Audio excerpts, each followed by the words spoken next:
بسم اللہ الرحمن الرحیم۔ طلب العلم فریضۃ علی کل مسلم و مسلمات، کہ علم حاصل کرنا، علم کو طلب کرنا ہر مسلمان مرد اور عورت پر فرض ہے۔ حضور نبی کریم صلی اللہ علیہ وسلم نے فرمایا کہ تم میں سے بہترین شخص وہ ہے جو قرآن کو سیکھے اور دوسروں کو سکھائے، کیونکہ قرآن کو سیکھنا اور دوسروں کو سکھانا یہ بھی ایک تعلیم ہے، اور علم حاصل کرنا ہر مسلمان اور مرد پر فرض ہے۔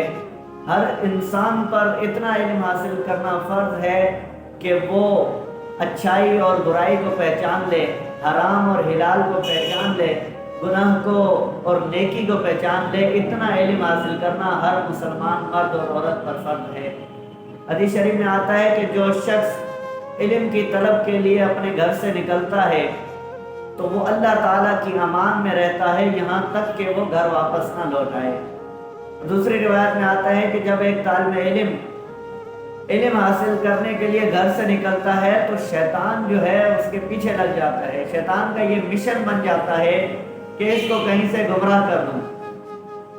جب شیطان اپنے چیلوں سے پوچھتا ہے کہ تم نے آج کیا کیا کام کیے، تو کوئی کہتا ہے کہ میں نے فلاں کو گمراہ کیا، کوئی کہتا ہے میں نے ادھر لڑائی کروا دی، کوئی کچھ کہتا ہے، کوئی کچھ کہتا ہے۔ لیکن ایک چیلا ایسا ہوتا ہے جو کہتا ہے کہ ایک طالب علم جا رہا تھا، میں نے اس کو علم حاصل کرنے سے روکا، میں نے اس کی چھٹی کروا دی۔